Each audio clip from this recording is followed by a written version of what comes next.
Hey, this is Derek. Welcome back to Everyday Jesus. Today I've been thinking a lot about the difference between have to and get to.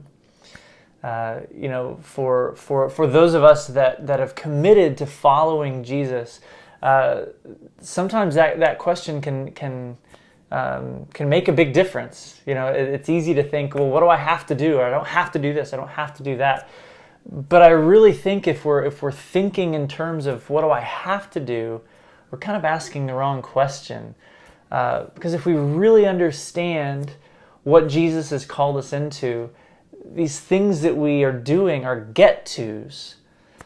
And that just can really just change your whole mindset. Recently, my family, or right now, my family and I are in the middle of a huge move. We're getting rid of all that we have and moving. And this process has been extremely stressful and sometimes frustrating, and there's been a lot of uncertainty.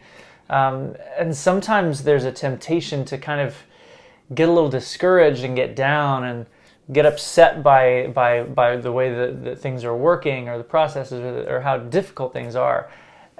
And then one day I realized, wait, this isn't an issue of have to. I don't have to do these things. We have to go through this stuff. We get to go through these challenges. There's so much that the Lord calls us to that if we can just make that mental switch, that we get to do these things, and they are for a purpose.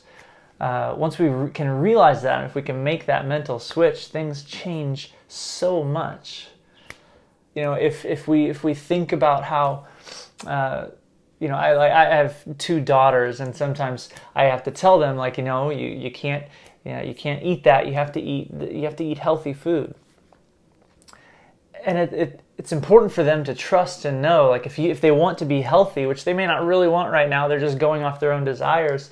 But if they want to be healthy, and I know that they want that later, you've got to eat healthy food. You've got to get good sleep. You've got to get exercise. And so many of the things that Jesus commands us to do are those kinds of things. We all want life. You want life. And Jesus wants life for you. He in John 10, he says, I came that they may have life and life abundantly. And I believe that he wants that for us now and into eternity. And if we believe that he wants life for us, how life-changing is that? If we believe or can accept the idea that this God who created us wants life for us, man, I bet he knows the way to life.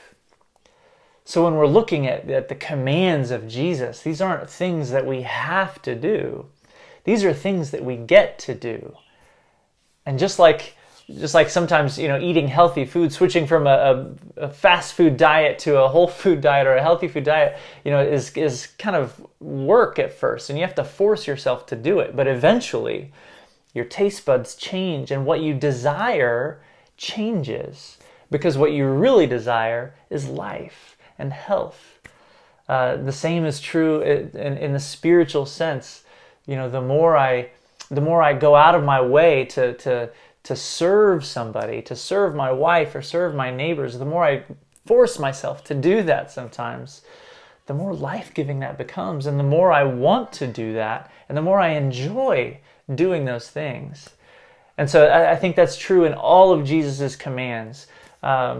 If I can make that switch, not from what do I have to do to follow Jesus, those things, we'll let go of those things. If they're just have-tos, and if they never move beyond that, eventually it's going to fail, and it's going to stop producing life in us, and we're going to build resentment and all these things. But if we can make that switch to what do I get to do for Jesus? What is Jesus telling me to do that I get to do that will be life-giving for me, life-giving for my neighbors and my friends and my family? The commands of Jesus that we see in the Bible just take on a whole new life. And so I encourage you in that today. Again, as we walk through this journey, we're going to be talking about a lot of specific commands that Jesus has given us. The main one, the most popular one, and one, the central command that he gives is to love the Lord our God with all our heart, mind, and strength. And he says the second commandment is like it. Love your neighbor as yourself. We all know that loving one another is a good thing. We give medals and awards to people that love sacrificially, but that's not always easy to do. It's sometimes very hard. It's the last thing that we want to do sometimes. But still, there's something in all of us that recognizes that there's real life in serving and sacrificing for our neighbor, for our friends. And Jesus goes beyond that even for our enemies.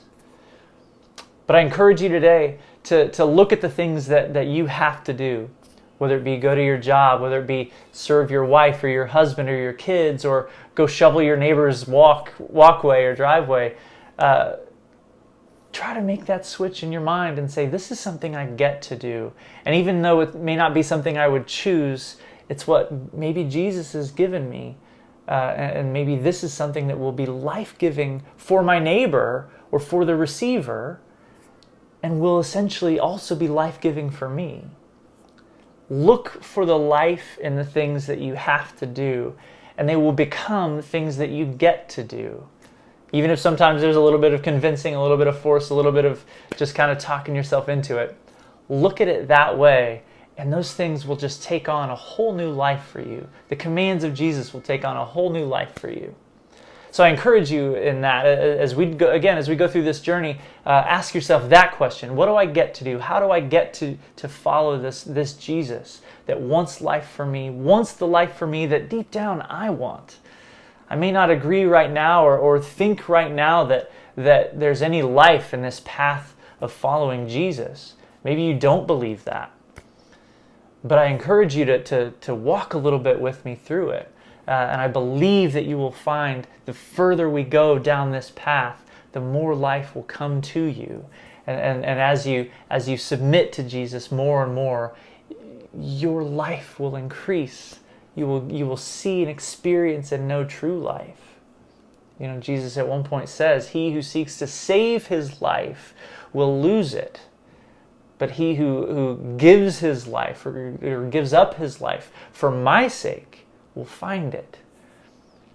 And it's that strange flip, that strange upside downness of God's kingdom, that where we think there's death, where we think, vegetables are terrible, but that's the source of life that he wants for us.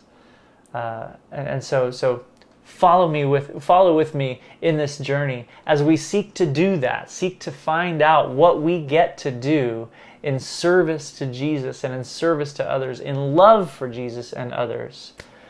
And I know that we will see so much fruit from that. I've seen so much fruit from it in my own life, and so much new, fresh coming to life in my heart and in my spirit that I know I would not be experiencing if I weren't following Jesus. So I invite you again to continue to dig with me in looking and seeing what we get to do to follow Jesus. This is such a life-giving journey, and I'm glad that you're with me on it. I'll see you tomorrow. Bless you.